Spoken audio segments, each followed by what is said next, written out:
Bismillahirrahmanirrahim. Assalamualaikum warahmatullahi wabarakatuh.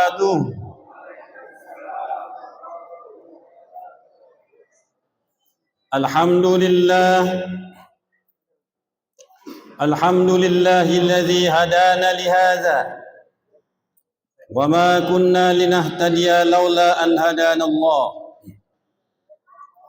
Asyhadu an la ilaha illallah wahdahu la syarika lah wa asyhadu anna Muhammadan abduhu wa rasuluhu la nabiyya ba'dah.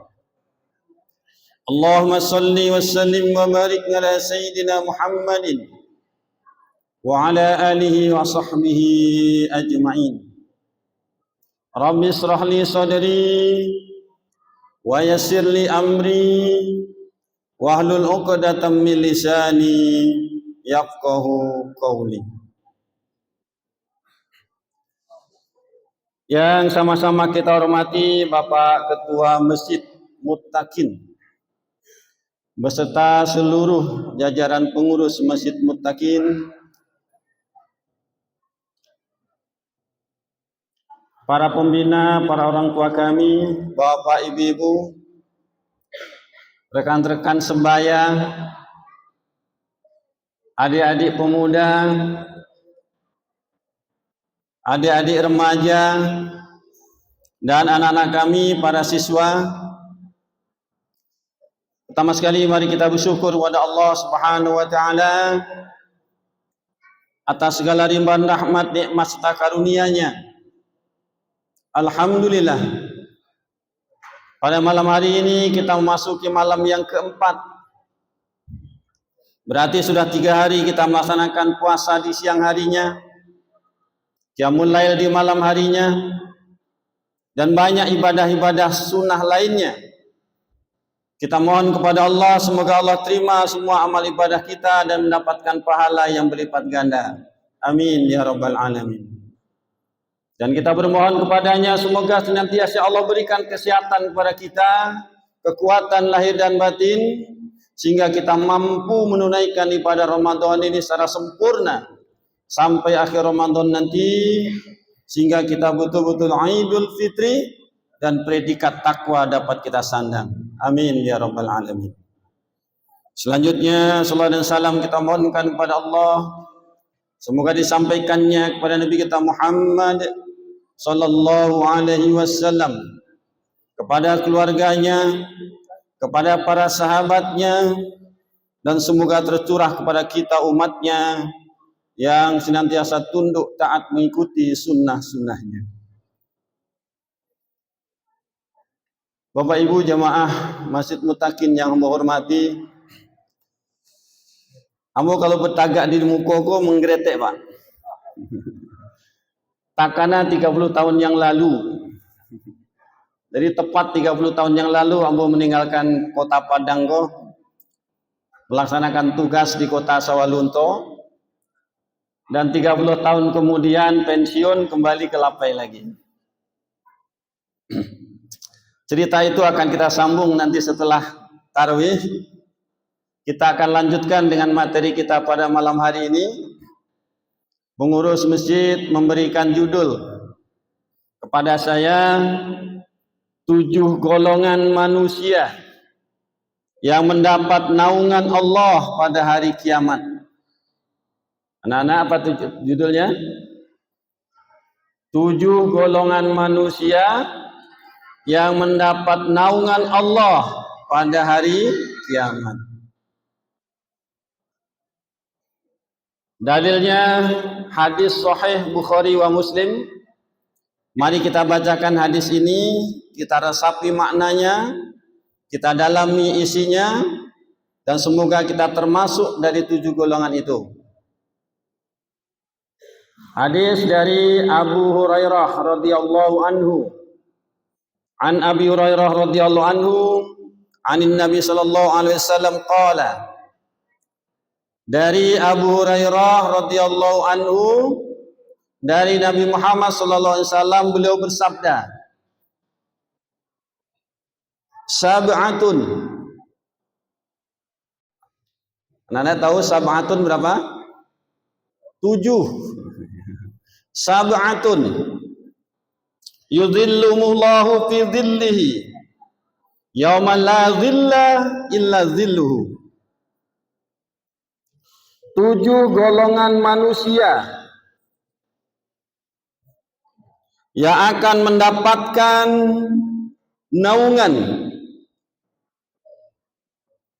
pada hari tidak ada naungan kecuali naungan Allah.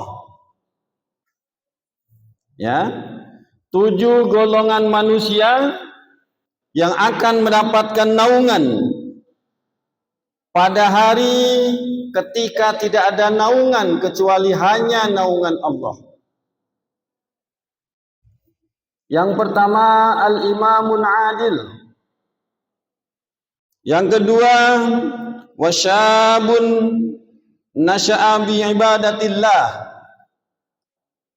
Yang ketiga, warajulun qalbuhu mu'allaqun bil masajid.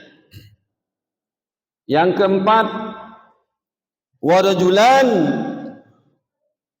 tahabba fillah ijtama'a alaihi wa tafarraqa alaihi. Yang kelima, warajulun da'athu imra'atun zatu mansibin wa jamalin faqala inni akhafullah. Yang keenam, warajulun tasaddaqa bi shadaqatin fa akhfaha hatta la ta'lama shimaluhu ma tunfiqu yaminuhu. Dan yang ketujuh, warajulun zakarallah khalian fafaddat ainahu. Rawahu Bukhari wa Muslim. Kaum muslimin dan muslimat, 7 golongan manusia yang akan Allah naungi di saat tidak ada naungan kecuali hanya naungan Allah. Yang pertama, pemimpin yang adil. Apa yang pertama? Pemimpin yang adil. Yang kedua, seorang pemuda yang tumbuh dewasa dalam beribadah kepada Allah. Yang kedua,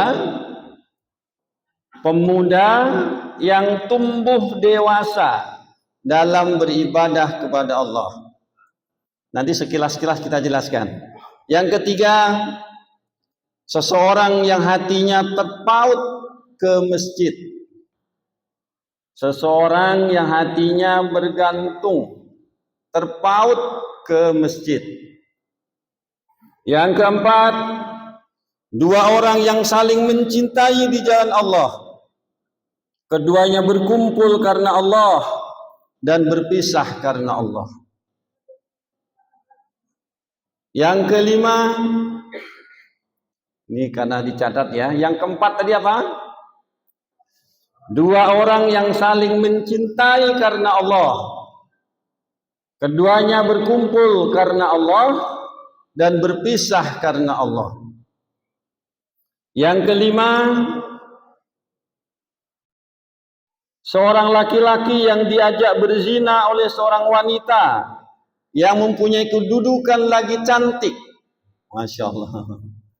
Seorang laki-laki yang dirayu, yang dibujuk oleh seorang wanita kaya, cantik, pejabat. Lalu pemuda tadi mengatakan, inni akhafullah. Aku enggak mau. Aku takut kepada Allah. Apa kata pemuda tadi? Saya takut kepada Allah. Inni akhafullah.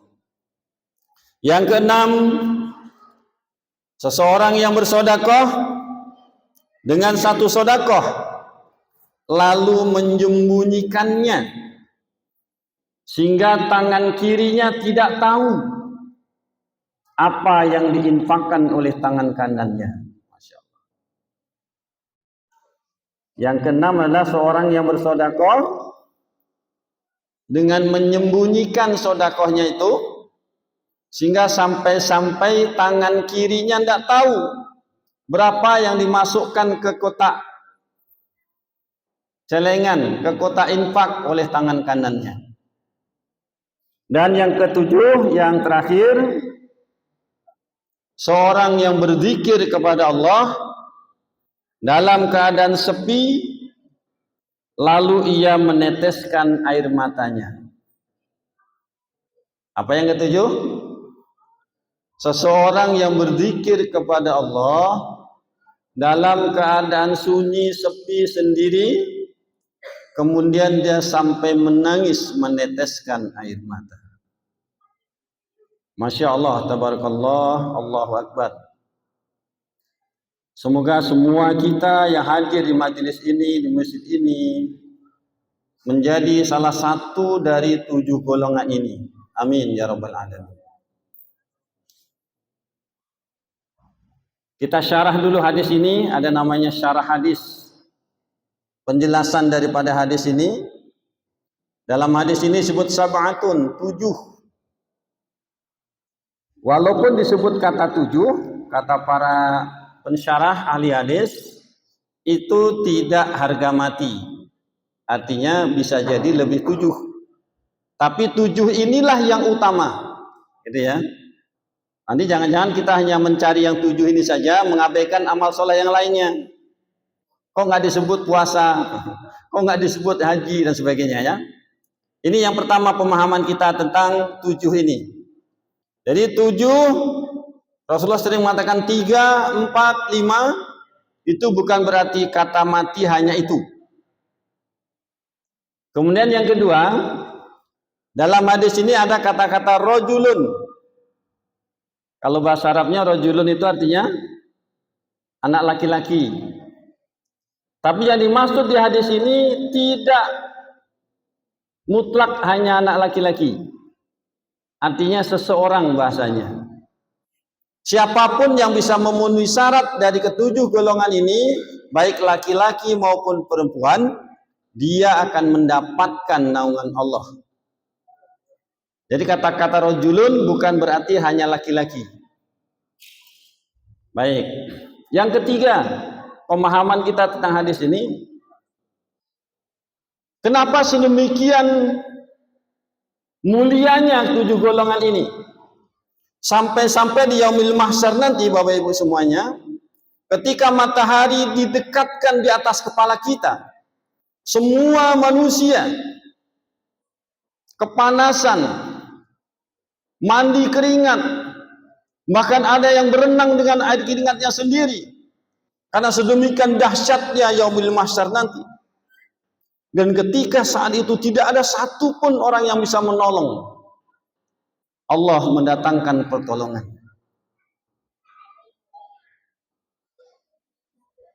Kepada 7 golongan ini. Yang pertama adalah pemimpin yang adil. Kajian ini sebenarnya sudah sering kita dengarkan, tapi insya Allah semakin kita ulang akan menguatkan hati kita, menguatkan jiwa kita, dan kita berusaha untuk masuk ke dalam satu dari golongan 7 tadi. Begitu Pak ya? Kita bahas sedikit saja. Adil. Adil itu ada 3 pengertiannya. Ini definisi adil yang sering kita mendengar itu. Kalau kita baca, adil itu ada 3 pengertiannya. Yang pertama, adil itu sama rasa, sama rata. Mengukur sama panjang, menimbang sama berat, membagi sama banyak. Itu pengertian yang pertama, adil itu. Tapi contoh dari pengertian yang pertama ini adalah berkaitan dengan hukum. Sehingga apa bahasa kita? Semua manusia sama di hadapan hukum. Jadi definisi pertama ini tetap terpakai. Kita manusia ini, warga Indonesia, di mata hukum sama. Kalau mencuri 1 T, hukumannya 6 tahun. Kemudian mencuri kol T, kan ada 1 T, ada kol T. Ketangkap mencuri kol T, hukumannya 10 tahun. Menurut Bapak Ibu gimana? Adil enggak? 1 T itu mungkin dapat berapa ratus kol T. Jadi semua kita di hadapan hukum sama. Ini pengertian yang pertama. Pengertian yang kedua, memberi sesuai dengan kebutuhan. Kalau dalam bahasa birokrasinya, adil proporsional. Adil proporsional. Memberi gaji pegawai pejabat berdasarkan pangkat, golongan, dan jabatan. Tidak mesti sama kan? Memberi kepada keluarga kita sesuai dengan kebutuhannya. SD, SMP, SMA, kuliah, tidak mungkin dikasih uang yang sama. Kalau dikasih uangnya sama, itu malah tidak adil. Itu pengertian yang kedua, adil proporsional. Memberi sesuai dengan kebutuhannya. Yang ketiga ini bahasa kita. Dengan bahasa yang sederhana, timbangannya tidak hanya material, tidak hanya sebatas benda, tapi timbangannya adalah rasa. Bahasa kitanya menempatkan sesuatu pada tempatnya. Ya? Menampaikan sesuatu pada tampaknya itu adil. Menempatkan sesuatu pada tempatnya. Dan itu ukurannya nggak bisa diukur dengan material. Layak tidak layak itu yang mengukur lebih pada rasa. Ini adil, 3 pengertian itu. Selebihnya mari kita lihat contoh-contoh di kehidupan kita sehari-hari. Baik, poin 2, 3, dan 4, golongan 2, golongan 3, golongan 4, itu bisa kita bina, bisa kita hidupkan melalui masjid. Melalui masjid. Mungkin pengurusnya ini memberi contoh ini supaya mengenang masa lalu gitu ya. 30 tahun yang lalu kondisi masjid Mutakin itu tidak terbayang oleh bapak-bapak yang hadir hari ini. Tikar plastik, jendela kayu gitu ya. Ya. Tapi merasakan nostalgia ruhiyah, imarah masjid itu sangat luar biasa. Dan itu akan kita kembalikan, kita bangkitkan kembali. Masjid hari ini sudah sangat luar biasa, megah, mewah ini, sejuk, senang ini. Mari kita senangkan hati kita. Kita pautkan hati kita, lama-lama hendaknya kita dalam masjid ini ya. Lama-lama kita duduk di masjid, di majelis ini. Yang pemuda-pemuda, habiskan masa waktu kita ini untuk beribadah. Apalagi ini Ramadan. Tadarus, nanti 10 malam terakhir iktikaf. Membayangkan pada masa itu tidak ada AC, kipas angin ala kadarnya, tikar pandan plastik, tapi 10 malam terakhir itu iktikaf semuanya. Yang kedua tadi apa anak-anak? Pemuda yang menghabiskan waktu mudanya dengan beribadah. Maka terbentuklah di masjid ini namanya Ikram, Ikatan Remaja Masjid Mutakin. Antusias semuanya, berkumpul yang remaja-remaja 17 tahun ke atas. Tapi adik-adik yang 12 tahun, 15 tahun ingin juga berkumpul. Maka disebut tunas ikram namanya. Ada tunasnya. Sehingga dakwah sedemikian semarak pada masa itu. Dan tentu kita berharap semaraknya dakwah itu terus-menerus berkesinambungan. Fenomena hari ini bersama kita saksikan di tengah kehidupan masyarakat kota. Pemuda-pemuda tidak banyak lagi yang berlama-lama dalam masjid. Mereka banyak nongkrong di kafe. Banyak nama-nama kopi. Ada kafe kenangan, ada kafe dari hati. Segala macam bentuk. Dan mereka betah sekali di sana. Walau alam bisawab apa yang mereka diskusikan. Dan itulah yang mari kita adopsi kebetahan. Yang kita adopsi adalah kebetahannya. Kebetahan mereka duduk di sana itu yang membuat mereka betah duduk di sana itu apa? Coba itu kita ambil di masjid ini. Wifi Pak, AG wifi. Pak Ketua insya Allah siap, karena beliau luar biasa. AG wifi Pak, gratis. Jadi kami di kafe itu ngopi Pak, ngopi boleh, di luar kopi juga boleh. Asal jangan serak-serak dalam karpet. Pemuda yang menghabiskan waktu mudanya beribadah kepada Allah Subhanahu wa taala. Mereka tidak terpengaruh dengan berbagai macam penyakit-penyakit yang hari ini. Naudzubillah min dzalik. Kemudian hati kita terpaut ke masjid. Setiap waktu 5 waktu mengingatkan kita, bahkan belum azan pun kita sudah bersiap-siap menuju ke masjid. Terikat masjid kaki, hati kita ke masjid. Merindukan sekali masjid ini. Begitu juga ketika kita merantau. Saya merantau ke Sawalunto, akhirnya balik lagi ke Lapai. Ini sangat merindukan. Kemudian persaudaraan kita, Bapak Ibu semuanya, kita nggak bisa membahas satu persatu karena waktu. Persaudaraan kita diikat karena Allah. Karena kita meninggikan kalimat Allah di muka bumi ini, di masjid ini. Kita bertemu karena Allah dan kita berpisah juga karena Allah. Dan satu lagi tantangan bagi rekan-rekan, adik-adik, remaja, pemuda adalah pergaulan bebas. Pergaulan bebas sebenarnya sudah ada sejak zaman dahulu kala. Ada. Perzinaan, ada. Tapi kadang setiap periode, setiap era itu jenisnya macam-macam. Dan akhir zaman ini lebih dahsyat lagi.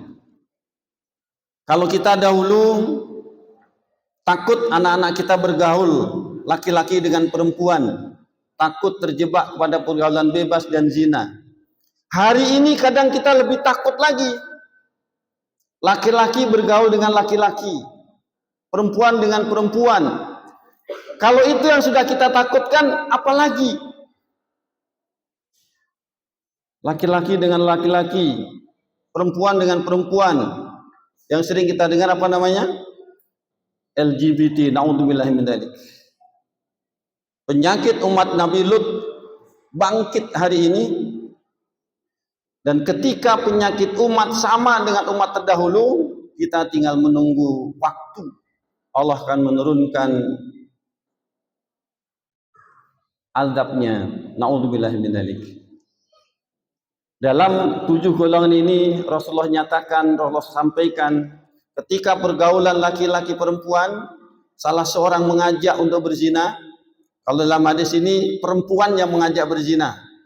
Perempuannya cantik, perempuannya punya kedudukan, kaya. Kalau dalam kisah Anbiya, apa contohnya?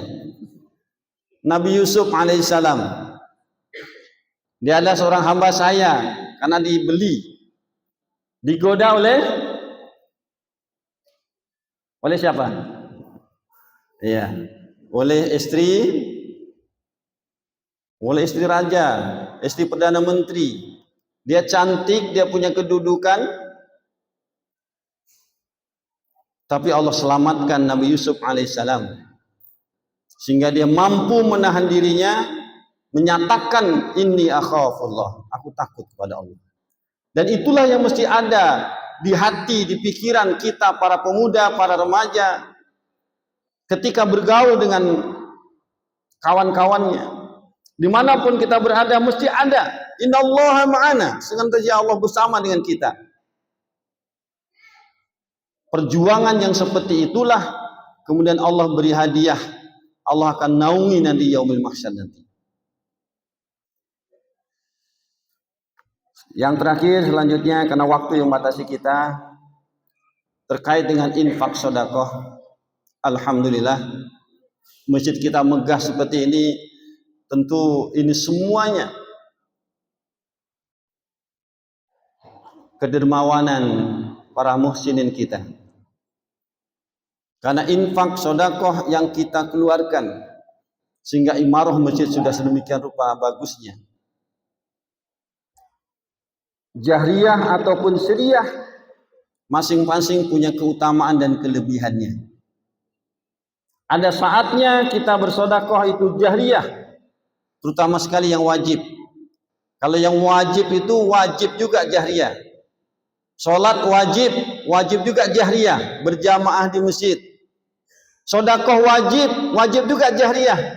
Zakat itu tercatat. Zakat itu wajib tercatat. Tapi selain dari yang wajib, sirriyah lebih baik. Sir, sembunyi lebih baik daripada dinampakkan. Itu berkaitan dengan yang sunat. Tapi kalau yang wajib, wajib jahriyah, wajib dinyatakan. Jadi kalau berzakat nggak boleh sembunyi-sembunyi. Zakat itu mesti tercatat.